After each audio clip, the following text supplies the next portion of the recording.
कैसे हैं मेरे प्यारे बच्चों, स्वागत है आपका संस्कृत की कक्षा में। संस्कृत पाठ्य पुस्तक देववाणी कक्षा 7 by Edurise India from Amit Publishing House के साथ हम शुरू करेंगे बच्चों पाठ संख्या 18, जिसका नाम है चटका मर्कटाश्च। पुरा एकस्मिन् वने मर्कटानां समूहो वसति स्म। प्राचीन काल में एक वन में बंदरों का झुंड रहता था। ते निरंतरम, वे लगातार, वृक्षात वृक्षम, एक पेड़ से दूसरे पेड़, शाखात शाखम कूर्दन्ति स्म, एक डाल से दूसरी डाल पर कूदते थे। अनेन प्रकारेण ते नाना विधाः कुचेष्टाः कुर्वन्ति स्म, इस प्रकार वे नाना प्रकार की कुचेष्टाएं करते थे। नक्तमासीत शीतः च वृद्धिं गच्छति स्म, रात का समय था और ठंड बढ़ रही थी। सर्वे मर्कटा शीतेन कंपन्ते स्म, सभी बंदर ठंड से कांप रहे थे। तत्समये एव वृष्टिः अभवत्, उसी समय बारिश हो गई। महत् शीतेन ते बहु कंपिताः दुखिताः च अभवन्, अधिक ठंड से वे बहुत ज्यादा कांपने लगे और दुखी हुए। तेषां कोऽपि मर्कटः अवदत्, कथं न वयं शुष्क काष्ठानि एकत्रीकृत्य प्रज्वलितानि कुर्याम, तेषां तापेन वयं निष्ठुरशीतात् संरक्षयामः। तेषां, उनमें कोऽपि मर्कटः अवदत्, कोई एक बंदर बोला, क्यों ना हम लकड़ियाँ इकट्ठी करके उन्हें जलाने का कार्य करें। तेषां तापेन, उनके ताप से, वयं निष्ठुरशीतात् संरक्षयामः, हम सब अपनी ये जो ठंड है इससे सुरक्षित हो जाएंगे। इत्याकर्ण्या कश्चित् मर्कटः उवाच, ऐसा सुनकर कोई बंदर बोला, काष्ठानि एकत्रीकृत्योपरान्ते केन प्रकारेण वयं प्रज्वालयिष्यामः, लकड़ियों को एकत्र करने के बाद किस प्रकार हम उन्हें जलाएंगे। मर्कटः अवदत्, बंदर बोला, पश्यत, देखो, ते खद्योतः प्रद्योदन्ते, वे जुगनू चमक रहे हैं। तान गृहीत्वा, उन्हें पकड़कर, काष्ठ समूहे क्षिपिष्यामः, लकड़ियों के समूह पर फेंक देंगे। शुष्क काष्ठानि एकत्रीकृत्य ते खद्योतवान गृहीत्वा काष्ठ समूहे प्रक्षिपन्ति, लकड़ियों को इकट्ठी करके उन्होंने जुगनुओं को पकड़कर लकड़ियों के समूह पर फेंका। मर्कटानां कृत व्यवहारं दृष्ट्वा, बंदरों के ऐसे व्यवहार को देखकर, एकः चटका, एक चिड़िया, विहस्य अवदत्, हंसकर बोली, भो भ्रातरः मर्कटः, हे भाई बंदरों, किम कोऽपि खग्योतः अग्निं प्रज्वालयितुं शक्नोति, क्या कोई जुगनुओं से भी अग्नि प्रज्वलित कर सकता है।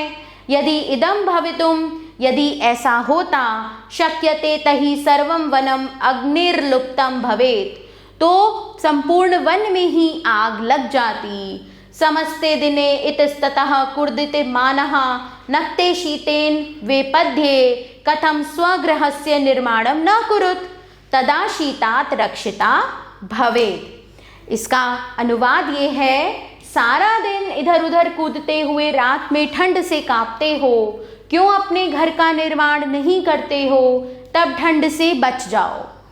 इत्येवं श्रुत्वा एकः मर्कटः सक्रोधेन अब्रवीत्, यह सुनकर एक बंदर गुस्से से बोला, निग्रहाण, पकड़ो, दुष्टाम चटकान इमाम, इस दुष्ट चिड़िया को, अनेन अपमानितः कृतः वयं, हमें अपमानित किया। इमाम मारय नीडम च त्रोटय, इसे मारो और घोंसला तोड़ दो।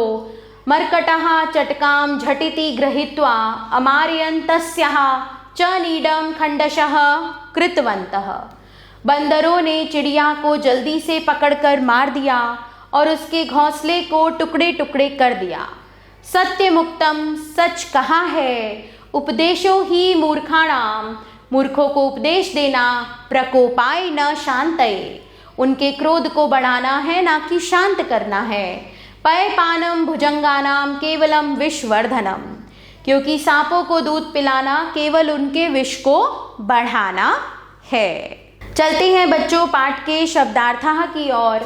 मर्कटानां समूहो, बंदरों का समूह, वसति स्म, रहता था, निरंतरम, लगातार, शाखातः शाखाम, एक डाली से दूसरी डाली पर, कुर्दन्ति स्म, उछलते कूदते थे, नाना विधा, भांति भांति, कुचेष्टा, शरारतें, नक्तमासीत, रात का समय था, कंपन्ते स्मः, ठिठुर रहे थे, वृष्टि ही, वर्षा, दुखिता, दुखी, अवदत, बोला, शुष्क काष्ठानी, सूखी लकड़ियों को, तापेन, गर्मी से, निष्ठुर शीतात, ठिठुरती ठंड से, इत्याकर्ण्य, यह सुनकर, उवाच, कहा, पश्य, देखो, खद्योतः, जुगनू, प्रद्योतन्ते, चमक रहे हैं, इक्षिप्ष्यामः, फेंकेंगे या डालेंगे, चटका, चिड़िया, विहस्य, हंसकर, इदं भवितुम शक्यते, ऐसा हो गया होता, तर्हि तो, अग्निर्लुप्तम, राख युक्त, इतस्ततः, इधर उधर, स्वगृहम, अपने घर को, निग्रहाण, पकड़ो, दुष्टादुष्ट, अपमानितः कृतः, अपमानित किया है, मारय, मारो, नीडम, घोंसला, त्रोटय, तोड़ दो, खंडशः कृतवन्तः, उजाड़ दिया, उपदेशो, उपदेश देना, प्रकोपाय, क्रोध के लिए, पयपानम, दूध पीना, भुजंगनाम, सर्पों का, विषवर्धनम, विष बढ़ाना। चलते हैं बच्चों पाठ के अभ्यास कार्य की ओर। निम्नलिखितानां प्रश्नानां उत्तराणि लिखत, निम्नलिखित प्रश्नों के उत्तर लिखिए। तो बच्चों आप इन प्रश्नों को पढ़िए और पाठ के आधार पर इनके उत्तर आप स्वयं दीजिए। प्रश्न 2 देखिए बच्चों, सम्यक उत्तरम चिनुत, सही उत्तर चुनिए। अव्यय पदम अस्ति झटिति, मर्कटानाम इति पदम अस्ति षष्ठी बहुवचनम, भविष्यत् कालस्य उदाहरणम अस्ति संरक्षयामः। रिक्त स्थानानि पूरयत, रिक्त स्थानों की पूर्ति कीजिए। बच्चों यह भाग आप अपने पाठ से स्वयं कीजिए। प्रश्न 4 देखिए बच्चों, विशेषणानि पृथक कुरुत, विशेषणों को अलग कीजिए। तो यहाँ मैंने इन्हें रेखांकित किया है, आप इन्हें यहाँ स्वयं लिखेंगे। प्रश्न 5, समानार्थकानि पदानि मेलयत, समानार्थक पद मिलाइए। तो अग्नि, वह्नि, वृष्टि, वर्षा, मर्कटः, वानरः, पुरा, प्राचीन काले, वृक्षात, तरह। और इसी के साथ बच्चों हमारा यह पाठ यहाँ समाप्त होता है। आभार बच्चों, मिलते हैं नए पाठ के साथ।